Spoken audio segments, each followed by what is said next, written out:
Hello friends, before getting into the video today, let's discuss some facts. It takes 2 to 4 weeks for a paper bus ticket to dissolve into the sea. A cotton cloth might take up to 3 months to dissolve into the sea. A painted piece of wood takes 13 long years to dissolve into the sea. A tin can takes 100 years. An aluminium can takes 200 to 400 years, and a plastic bottle takes a whopping 450 years to dissolve into the sea. Yes, that is correct. 450 years to dissolve. You must have got a clear idea how deadly can garbage become for the marine life. So, let's get started.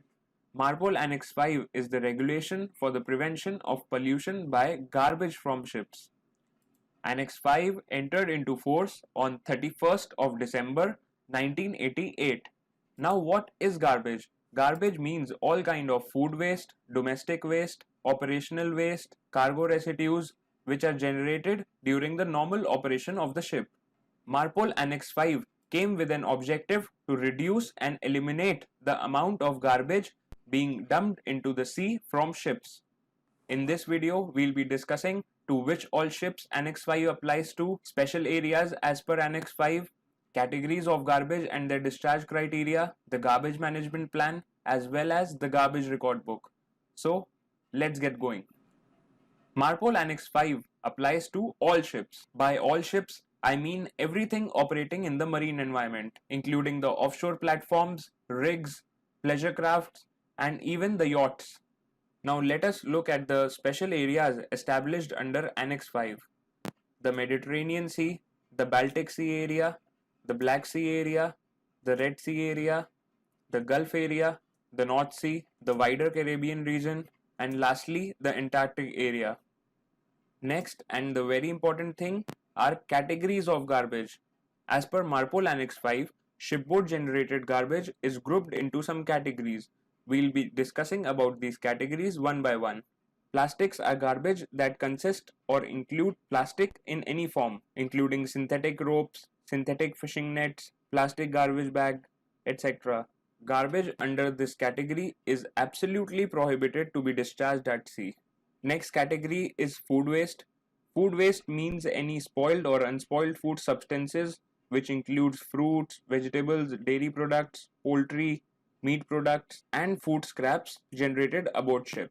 Food waste may be discharged at sea under specific circumstances and requirements, which we'll be discussing later. Next category is domestic waste. Domestic waste are garbage generated mainly in accommodation spaces on board ships, such as paper, cardboards, rags, glass, metal, crockery, etc. Garbage under this category is prohibited to be discharged at sea. Next category is cooking oil. Cooking oil is the edible oil or the animal fat which is used for the preparation or cooking of food. It is also prohibited to be discharged at sea. Next is incinerator ashes. These ashes are collected after incineration of garbage in the incinerator. It is also prohibited to be discharged at sea. Next category is operational waste. Operational waste are solid waste that are collected on board during normal maintenance or operation of a ship. Please note that operational waste does not include grey water, bilge water, or other similar discharges. Garbage under this category is prohibited to be discharged at sea. Next is animal carcasses. Bodies of any animals that are carried on board as cargo and that die during the voyage. These are animal carcasses. Discharge of these kind of waste are permitted at sea under specific circumstances and requirements. Next category is fishing gear. Fishing gear are physical devices which are either placed on the water or inside the water, intended for the purpose of capturing marine organisms. These are also prohibited to be discharged at sea. Next category is e-waste. E-waste means electronic waste generated on board. Your electronic cards, gadgets, instruments, equipment, computers, printer cartridges all come under this category. This is also prohibited to be discharged at sea. The next category is cargo residues. Cargo residues are remnants of any cargo which remain on deck or in the holds following cargo operations. Cargo residues have been further divided into two parts. First is non-HME. substances which are not harmful to the marine environment. And second is HME, harmful to the marine environment. Now let's have a look at this discharge table. Now if you look at this table, there are 4 columns. The first column gives the type of garbage. The second column is the discharge criteria when the ship is outside special area. Third is the discharge criteria when the ship is within the special area. And the fourth column tells us about discharge criteria of offshore platforms, which is not of much use to us. First is when the food waste is comminuted or ground. So the discharge of comminuted food waste is permitted outside special area, but the ship should be more than or equal to 3 nautical miles from the nearest land and en route. And when the ship is within special area, discharge is permitted. The vessel should be more than or equal to 12 nautical mile from the nearest land and en route. Food waste which is not comminuted or grounded. Outside special area, discharge is permitted, but the vessel should be 12 nautical mile or more from the nearest land and en route.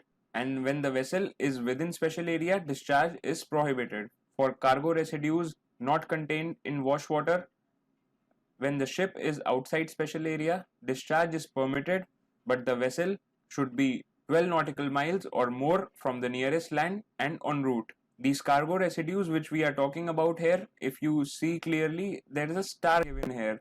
This means that the substance must not be harmful to the marine environment. So the cargo residues we are talking about should not be harmful to the marine environment. Next is cargo residues contained in wash water. When the ship is outside special area, discharge is permitted, provided the vessel should be 12 nautical mile or more from the nearest land and en route. And when the ship is within special area, discharge is permitted, provided vessel should be 12 nautical miles or more from the nearest land, it should be en route, and there are 2 additional conditions. When these conditions meet, then only the discharge is allowed. The first condition is the port of departure and the next port of destination are within the special area, and the ship will not transit outside the special area between these ports. And second condition is that no adequate reception facilities are available at those ports. So this is how this table goes, and if you see the last row here, e-waste and all other garbage including plastic, synthetic ropes, fishing gear, plastic garbage bag, incinerator ashes, clinkers, cooking oil, etc. As I already told you, their discharge is prohibited into the sea. Next, we'll discuss about the garbage management plan. The garbage management plan includes written procedures for collecting, storing, processing and disposing of garbage. This plan is ship specific and in the working language of the crew. Now which ships need to carry this plan?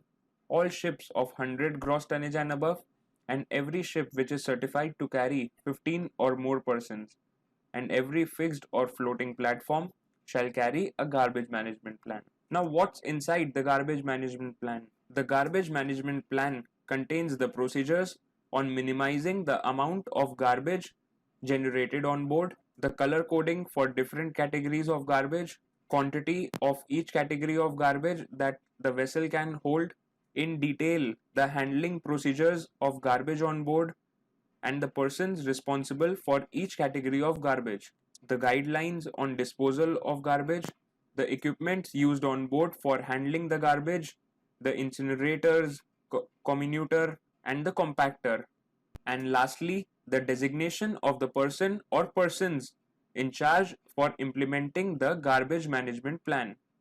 Next is the garbage record book. All ships of 400 gross tonnage and above, and every ship which is certified to carry 15 or more persons, and every fixed or floating platform shall carry and maintain a garbage record book. So as the name suggests, the garbage record book is basically a record of garbage to keep the track of the garbage and what happens to it. Let's look at the entries which have to be made in the garbage record book. Entry has to be made when garbage is discharged into the sea. The date and time of discharge, the position of the ship, its latitude and longitude, the category of garbage discharged, and the estimated amount of garbage discharged. Entry also has to be made when the garbage is discharged to reception facilities ashore or to other ships. The date and time of discharge, port or facility or the name of ship where we discharge the garbage, the category of garbage discharged, and the estimated amount in cubic meters.